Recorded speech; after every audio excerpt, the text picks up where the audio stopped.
भेड़िया और बकरी के 4 बच्चों की कहानी। सालों पहले एक जंगल में बकरी रहती थी जिसके 4 बच्चे थे। बकरी रोजाना बाहर जाती थी और बच्चों के लिए खाना लेकर आती थी। उसी जंगल में एक भेड़िया भी रहता था जिसकी नजर बकरी के बच्चों पर थी। बकरी को भी इसके बारे में पता था, इसलिए वो अपने बच्चों को जंगली जानवरों से बचाने के तरीके बताती रहती थी। एक दिन बकरी को खाना लेने के लिए दूर जाना था। उसने अपने सारे बच्चों को बुलाकर समझाया और कहा कि जब तक वो वापस नहीं आती तब तक घर का दरवाजा मत खोलना। सभी बच्चों ने कहा कि वो अपना ख्याल रखेंगे और जब मैं आऊंगी तो अलग बले उन्माद अदो खोलो के बाद कहूंगी। बकरी के जाने के कुछ देर बाद ही भेड़िया वहां पहुंचा और दरवाजा खटखटाने लगा। बकरी के बच्चों ने एक साथ पूछा कि कौन है।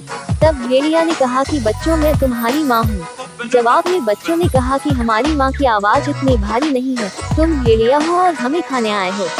तब भेड़िया सोचने लगा कि बच्चे इतनी आसानी से हाथ नहीं आएंगे। इस बार बोला अलग बलेल उन्माद अदो खोलो केवल आवाज सुनकर बच्चों ने सोचा कि शायद उनकी माँ आ गई है। तभी उन्होंने भेड़िए के काले पैर देख लिए। सभी बच्चों ने चिल्लाते हुए कहा कि तुम हमारी माँ नहीं हो सकती। हमारी माँ के पैर गोरे हैं लेकिन तुम्हारे काले, तुम भेड़िया हो। अब दोबारा भेड़िया खाली हाथ लौट गया।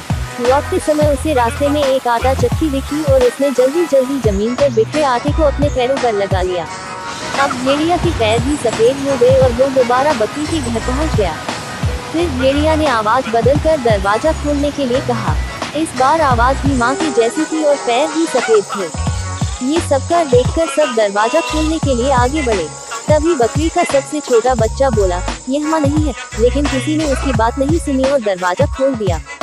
दरवाजा खोलते ही उन्होंने देखा कि दरवाजे पर माँ नहीं बल्कि भेड़िया है। सभी उससे बचने के लिए यहाँ वहाँ भागने लगे, लेकिन भेड़िया ने एक एक करके चारों बच्चों को पकड़कर थैले में भर लिया। जल्दबाजी में भेड़िया भूल गया कि बकरी के बच्चे थे। अब बकरी के बच्चों से भरा थैला लेकर भेड़िया अपनी गुफा की ओर चला गया। कुछ देर बाद बकरी अपने घर पहुंची और वहां पर सब कुछ बिखरा देखकर डर गई। तभी उसका घर में छुपा हुआ एक बच्चा निकला और पूरी बात बता दी। सारी बात सुनकर बकरी को गुस्सा आया और वो भेड़िया को सबक सिखाने के लिए उसकी गुफा की ओर चल पड़ी। उधर बच्चों को उठाकर ले जा रहा भेड़िया चलते चलते थक कर रास्ते में एक पेड़ के नीचे आराम करने के लिए बैठ गया। बैठे बैठे उसे नींद आ गई। तभी बकरी भी वहां पहुंच गई। उसने भेड़िए को सोते हुए देखा और चुपके से अपने बच्चों से भरा थैला खोलकर सभी को बाहर निकाल लिया। कहानी से सीख, किसी के भी साथ धोखा नहीं करना चाहिए।